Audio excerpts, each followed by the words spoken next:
Berpikir positif, menekan, memendam, melawan pikiran negatif maupun perasaan negatif, ternyata kamu sadar gak? Itu menguras banyak energimu.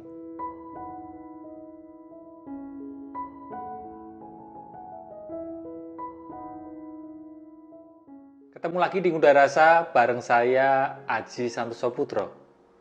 Seperti biasa, di sini kita ngobrolin soal kesehatan mental, ngobrolin soal pemulihan batin atau emotional healing, ngobrolin juga soal kesadaran diri atau mindfulness.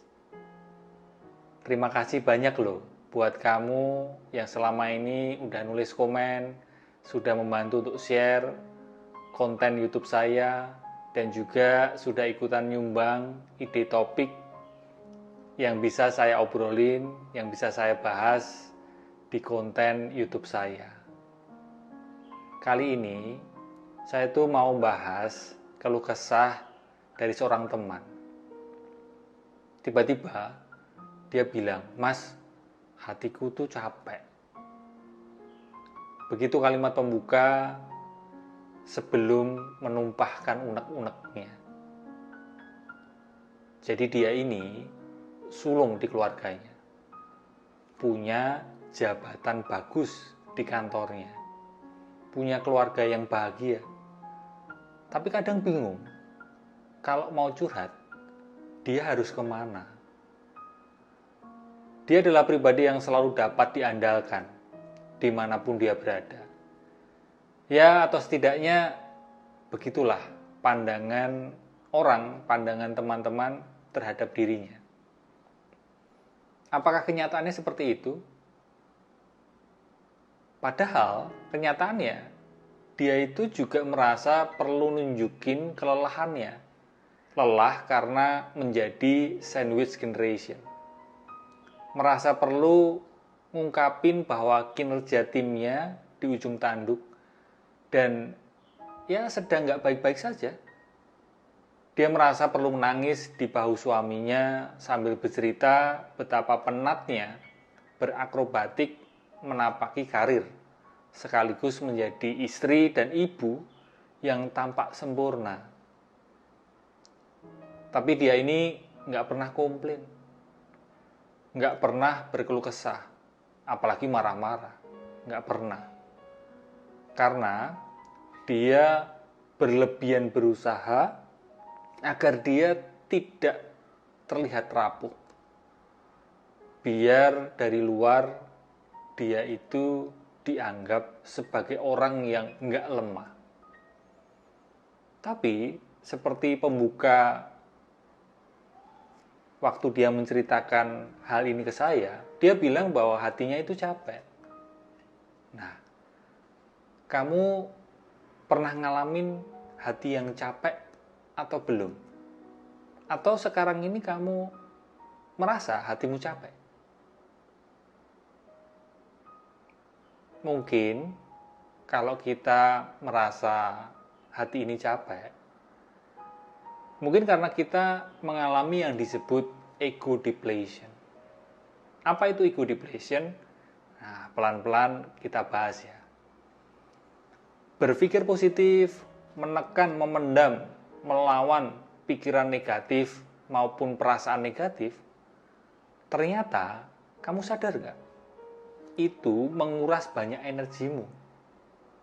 Maka bikin hati kita jadi capek. Memperhatikan gejolak rasa, memperhatikan pikiran yang ngelayap kesana kemari yang ada di dalam diri kita, dengan didasari kesadaran diri, itu berarti kita memperhatikan tanpa menghakimi. Jadi kalau berbekal kesadaran, kita memperhatikan, kita mengamati pikiran dan perasaan kita sendiri tanpa menghakimi. Ya setidaknya menghakiminya berkurang atau tidak terlalu banyak menghakiminya. Seringkali perasaan seperti sedih atau khawatir otomatis kan kita hakimi sebagai sesuatu yang buruk, sebagai sesuatu yang negatif, sebagai sesuatu yang nggak pantas atau tidak kita inginkan. Benar begitu ya? Ketika kita menghakimi suatu perasaan, contoh menghakimi saya sedih, perasaan sedih ini buruk, saya nggak ingin merasakan ini, maka kita otomatis menciptakan konflik. Sebentar, konflik yang gimana? Jadi konflik antara perasaan yang sedang kita rasakan, yaitu dalam hal ini perasaan sedih yang kita hakimi buruk, berkonflik dengan yang ingin kita rasakan. Dalam hal ini misal rasa gembira yang kita hakimi sebagai baik atau positif. Berbagai upaya yang sering kita lakukan, yang akrab kita kenal untuk mengatasi konflik tersebut adalah ya kita ngotot berusaha keras agar berpikir positif, agar punya perasaan positif. Kita berusaha keras menekan, memendam atau melawan pikiran negatif dan perasaan negatif itu. Ternyata itu tadi menguras banyak energi kita, sehingga kita merasa hati kita capek. Ya, seperti terbukti dalam penelitian para ahli, ya ini sebatas yang saya baca ya, tentang ego depletion. Jadi kita begitu ngotot berpikir positif, begitu keras berusaha mempunyai perasaan yang positif, menekan memendam pikiran negatif, menekan memendam perasaan negatif, sehingga terjadilah ego depletion ini. Dan upaya itu malah membuat keadaan batin kita semakin rumit, semakin kacau. Atau seperti penelitian yang lain, hal tersebut dikenal dengan istilah rebound effects. Jadi ya kayak serangan balik, counter attack. Karena kita terlalu ngotot kepingin positif, menghilangkan negatif, malah jadinya semakin kuat negatif kita. Nah, oleh karena itu penerimaan berperan penting dalam berlatih kesadaran diri untuk memulihkan batin. Penerimaan bukan perlawanan. Berbekal perhatian yang didasari kesadaran diri, jadi hanya memperhatikan, hanya mengamati dan mengurangi menghakimi, ditambah dengan adanya penerimaan, kita ini mengizinkan setiap pikiran dan perasaan untuk hadir. Bagaimanapun juga, berbagai pikiran dan perasaan itu kan ya nggak bisa kita anggap nggak ada. Pikiran dan perasaan itu ada. Pikiran dan perasaan itu datang dan hadir, valid. Jadi kita tidak perlu berusaha menganggap bahwa pikiran dan perasaan negatif itu nggak ada. Nggak perlu.